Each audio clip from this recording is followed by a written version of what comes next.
here. Welcome to my talk. So just to kick it off, what can you expect from me today?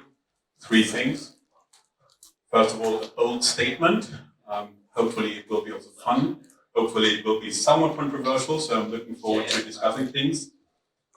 You can expect a formula. So for all the more mathematically inclined in the audience, you're going to get something to calculate, but don't worry, it's really easy. Even if you're not into math, it will be understandable, I hope. And thirdly, I will introduce a new metric, which I think is important for the future of DAOs. But before that, I'm going to ask a very fundamental question, which is, where does authority come from? Where do laws come from? Who decides what you can and what you cannot do? And taking you back a couple of thousand years, we see that there were many different phases. So you see here, picture, it's Nicaea. So they were in the 4th century AD, a bunch of bishops coming together and basically kind of inventing, and I'm oversimplifying here, inventing church law. And for the next 1,000 or so years, it was basically the church that set the laws, that interpreted the laws, that was the source of authority for many things in everyone's life. Now, what happened 1,000 years later with the Renaissance, that the nation state took over as the main source for law? You see here, that's the American Constitutional Code, I believe, just as a picture of representing the source of authority.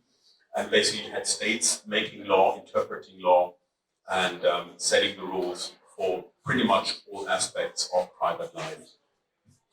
Now, what is important, I think, also for the DAO space is the realization that no one single source of authority was ever exclusive.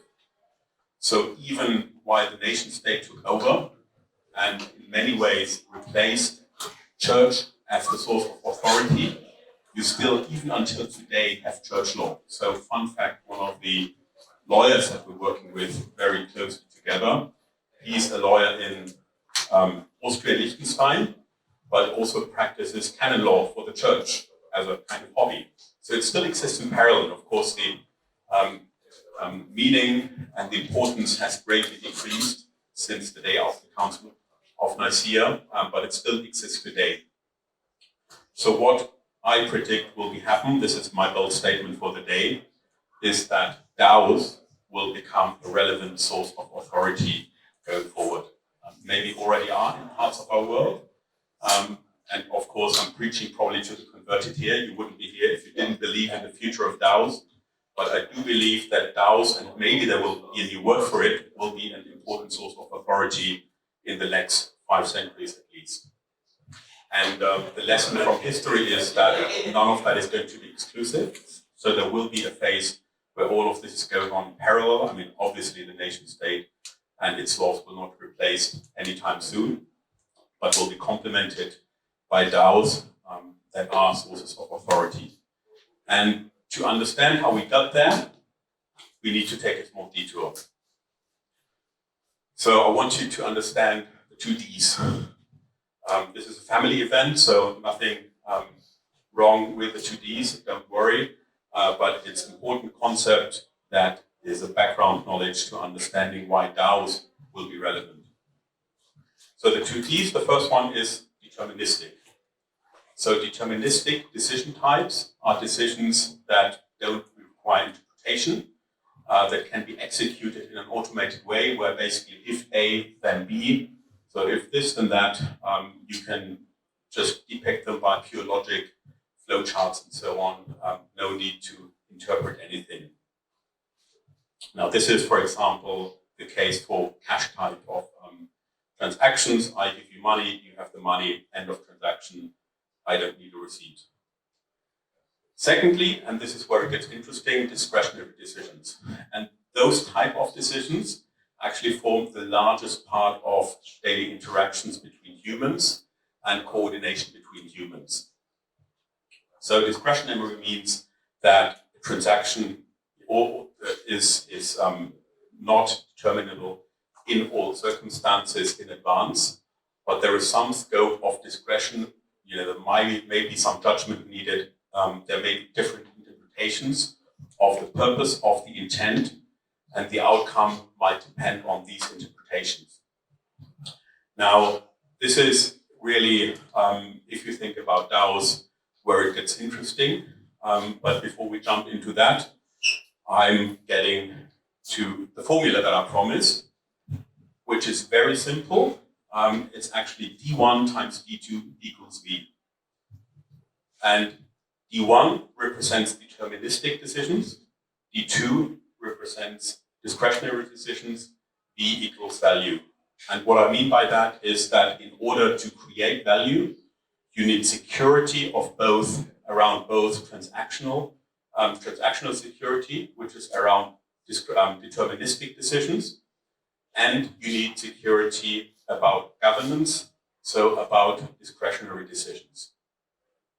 Now, traditionally, in the last 5 centuries, both types of security have been provided by the nation state, and actually both types of security have been provided by the rule of law, which is why we don't really think about that in those different dimensions often, because for the nation state, it's basically all the same. So you have a decision that needs to be interpreted, we have laws, we have rule of law, we have courts of law, and so on. Nation state, legal system take care of that. But the same is actually true for transactional security. So even if you just make a payment via your online banking account, behind that is a whole set of laws that ensures that that transaction, even though it's straightforward, even though it's deterministic, will be carried out correctly. Now, if we want to maximize value, if we want to increase value, we need to push out the boundaries of what we can do either in governance security or transactional security.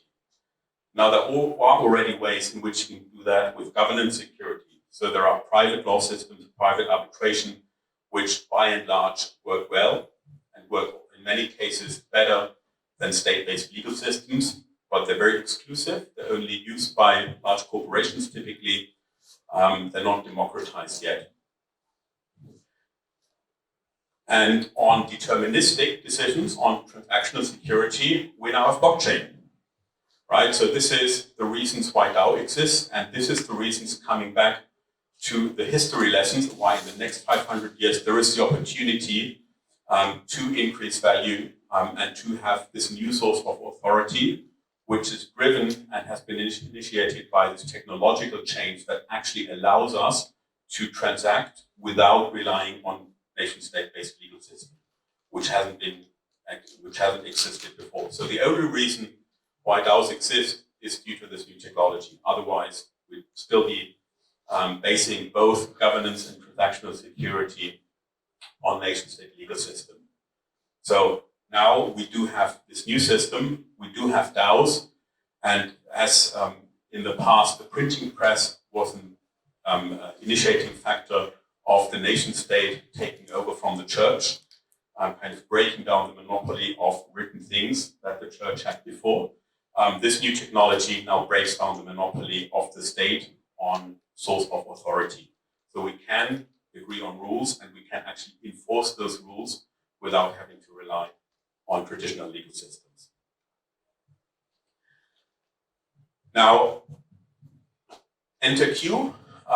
What we are trying to do with the Q protocol is that we combine those systems to actually increase the value creation potential by pushing out the boundary, the security boundary, increasing the V under the D1 times D2 equals V formula. And the way we do it is by doing 3 things. First of all, there is a constitution laying down the rules of the protocol. There is an enforcement mechanism, and there is a dispute resolution mechanism. So without going into much of the details, those are the 3 elements that you need for any effective governance system to work. And we're doing that on the basis of blockchain technology, obviously. for the Q protocol. One of the new things, truly new things, is that this governance system isn't only available for the protocol itself, but also can be used and applied by other protocols, including DAOs. So really what we're trying to do, and what others are supporting us with, is increasing the value potential of DAOs and decentralized organizations. And now this is what it looks like conceptually on a graph. So you previously had, and I don't know if you can see that very well, but just on the left side on crypto rails, you have transactional security, but to actually increase the value significantly that DAOs create or that blockchain-based protocols create, we do need to include these elements of governance security, and it does need to be included in the protocol. What we've seen is that once you change the medium, once you go back and forth between different sources of authority, things become pretty messy. So the Uki DAO case, which you're probably all familiar with, I think is a good example of what should not happen. And integrating this aspect of governance security in a base layer protocol actually solves that. So this is the rationale for us doing what we're doing and for the Q protocol to exist. And I promised 3 things: bold statement, a formula, and a new metric. So I'd like to introduce a new metric that I would like to see to take off, and please do spread it. I don't claim any ownership on it. So from TVL to TVG, as you're probably all aware and familiar, in the crypto space and in the DeFi space in particular, we often use the metric TVL, total value locked. And by definition, what's locked isn't really subject to any governance security, it's just technically locked. So you get the transactional security, and total value locked is one measure, maybe not the best one, but it is very widely used, of value created by that purely transactional security mechanism that we get. But as you can see, the value potential of total value locked is extremely limited because it misses the one thing that's actually interesting about organization. It misses the human element, it misses the discretionary element.